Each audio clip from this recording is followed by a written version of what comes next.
Kemudian analisis dimensi. Analisis dimensi menyatakan sifat fisik dari suatu kuantitas.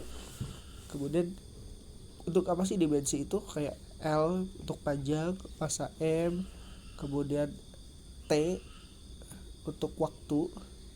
Nah, itu untuk apa sih? Nah, dimensi menyatakan sifat fisik dari suatu kuantitas. Kemudian teknik untuk mengoreksi suatu persamaan. Nah, dimensi panjang, masa, waktu, dan kombinasinya dapat diperlakukan sebagai kuantitas aljabar. Jumlah kurang kali bagi. Nah, penjumlahan dan pengurangan hanya untuk satuan yang sama. Jadi kalau misalkan penjumlahan dan pengurangan kita juga kita bisa melihat, kita bisa menjumlahkan atau mengurangkan hanya dengan dimensi yang sama gitu, atau satuan yang sama. Kemudian dimensi kuantitas yang biasa digunakan untuk panjang L ya, untuk luas meter kuadrat itu kita gunakan L kuadrat. Kecepatan L per T ini dimensinya ya, percepatan L per T kuadrat. Jadi lihat dimensi juga. Contoh analisis dimensi untuk jarak L, kecepatan L per T kali waktu. Jadi coret T-nya jadi sama dengan L. Jadi kita juga bisa biasanya kalau misalkan kita lupa rumus, kita bisa melihat dimensinya. Misal kalau misalkan kita ingin menghitung suatu kecepatan, kita lupa, oh ya apa ya kecepatan itu bersamanya. Nah, kita tahu kalau kecepatan itu meter per sekon atau kilometer per jam.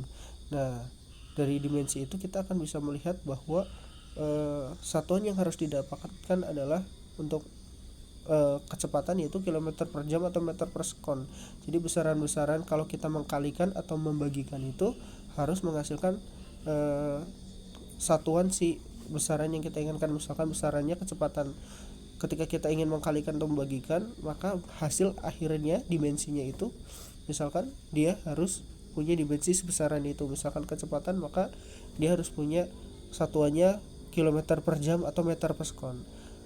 Sehingga kalau kita salah mengkalikan, maka otomatis dimensinya juga akan berbeda. Jadi ketika kalian lupa suatu rumus fisika, maka kita juga harus tahu dimensi si besaran itu. Misal momentum, misal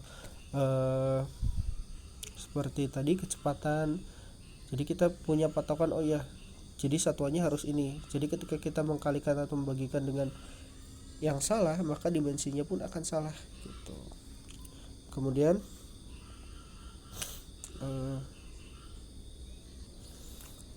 untuk konversi satuan, ketika satuan tidak cocok, konversikan sehingga satuannya cocok. Nah, satuan dapat diperlakukan seperti kuantitas aljabar. Bisa kita lihat, misalkan contoh, berapa meter per sekonkah 1 mil per jam. Nah, kita bisa gunakan seperti ini, 1 mil per jam seperti di bawah ini. 1 mil per jam bisa kita buat di sini konversinya. Nah, kita ingin menginginkan mil per jam itu dalam bentuk meter per sekon. Jadi tahapannya bisa digunakan seperti ini ya.